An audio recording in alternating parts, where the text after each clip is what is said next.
নমস্কার দর্শক বন্ধুরা, আমার সহজ কথা মোটিভেশনে সবাইকে জানাই সুস্বাগত। আমি তোমাদের বন্ধু মৌমিতা। ভিডিওটা দেখে যদি ভালো লাগে আর একটু হলে উপকার হয় তাহলে একটা লাইক করো, আর তোমার মূল্যবান মতামত কমেন্ট বক্সে জানিয়ে যেও। এখন যদি চ্যানেল নতুন হয়ে থাকো আর চ্যানেলটাকে সাবস্ক্রাইব করোনি কিন্তু করবো ভাবছো, তাদেরকে প্রথমেই বলি চ্যানেলটা ঝটপট সাবস্ক্রাইব করে নাও। কেন কি এই চ্যানেলে নতুন কোনো ভিডিও আসলে তার নোটিফিকেশন যাতে সবার প্রথম তোমার ফোনে পৌঁছে যায়, তার জন্য সাবস্ক্রাইব তোমাকে করতেই হবে। তো চলো আর বেশি কথা না বাড়িয়ে মূল ভিডিওতে প্রবেশ করা যাক। ফেসবুকের স্ট্যাটাস দেখতে খুব মন চাইছে, ইনস্টাগ্রামে রিলস বানাতে খুব ইচ্ছা করছে। সারাদিন হাতে ফোনটা নিয়ে সময় কেটে যাচ্ছে, সারাদিন ফোনে মুখ গুজে সময় চলে যাচ্ছে। আর রাত হলে তুমি ভাবো যে তোমাকে কিছু করতে হবে।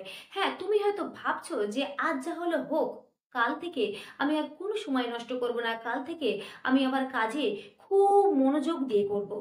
কিন্তু তোমাকেই বলি যে এরকম কাল করব বলে কত কাল যে তোমার অতীত কাল হয়ে গেছে তার হিসেব রাখো কি?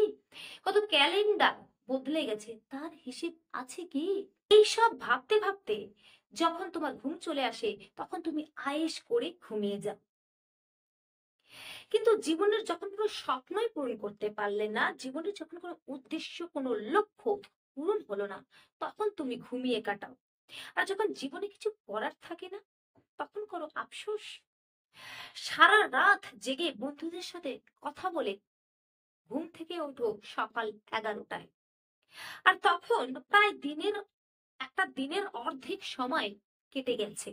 মনে রেখো, তোমার বন্ধুরা তোমার সাথে কথা বলে তোমার শুধু আর শুধুমাত্র সময় নষ্ট করার জন্য। আর হ্যাঁ, তাদের অবসর সময় কাটানোর জন্য। তুমি কি শুধুই তোমার সময় নষ্ট করবে? আর প্রতিবারই তুমি ভাববে যে তোমাকে কিছু করতে হবে? আর প্রতিবারই তুমি কি স্বপ্নই দেখে যাবে? তুমি যদি সবকিছু করো তোমার উদ্দেশ্য, তোমার লক্ষ্য আর তোমার স্বপ্নকে বলে, তাহলে জীবনে এমন একদিন আসবে যেদিন যাদের জন্য তুমি তোমার অমূল্য সময় নষ্ট করছো তারা একদিন তোমাকে ছেড়ে চলে যাবে। তোমার বন্ধুরা তোমার হাত ছেড়ে দেবে, আর তারা তাদের লক্ষ্য পূরণ করে নেবে, তাদের উদ্দেশ্য তাদের স্বপ্ন পূরণ করে নেবে। আর তুমি শুধু সেটা দেখতেই থাকবে। সেদিন অতীতের নষ্ট করা দিনগুলোর কথা ভেবে আফসোস করবে।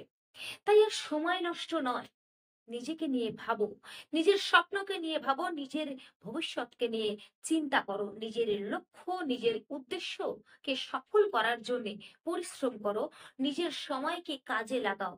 অনেক অনেক অনেক পরিশ্রম করো। তবে হ্যাঁ, কাজটা কাল থেকে নয়, আজ থেকেই শুরু করো। এখন কি শুধু ভাববে, নাকি জীবনে কিছু করে দেখাতে চাও? সময় তো সময়ের নিয়মে চলে যাবে বন্ধু। কিন্তু আজ যদি জীবনের বড় সিদ্ধান্তটা নিতে না পারো, তবে এই পৃথিবীতে হাজার লোকের ভিড়ের মধ্যে নিজেকে হারিয়ে ফেলবে। তাই আর অযথা সময় নষ্ট না করে কাজ করতে শুরু করে দাও। ক্যালেন্ডারে ডেটটা দাগিয়ে রাখো, আর আজ থেকে ঠিক 6 মাস কিংবা 1 বছর পর নিজেকে মূল্যায়ন করো, তবেই তফাৎটা বুঝতে পারবে। দীর্ঘদিন কাজ না করতে করতে মনের উপর জং পড়ে যায়, আর সেই জংটা তোমাকে ছাড়াতে হবে এটা ভেবেই কাজ করতে শুরু করে দাও। আর আজ থেকেই শুরু করো। তবে হ্যাঁ, কাজে সম্পূর্ণ ডুব দেওয়ার আগেই তোমার পিছন থেকে টেনে ধরার মতো যদি কোন তোমার বন্ধন থেকে থাকে, সেই বন্ধনকে ছিন্ন করো আর সম্পূর্ণ কাজে ডুব দাও। তাহলেই তোমার সফলতা আসবেই আসবে। তোমার জয় নিশ্চিত, আর সফল তুমি হবেই হবে, কথা দিলাম।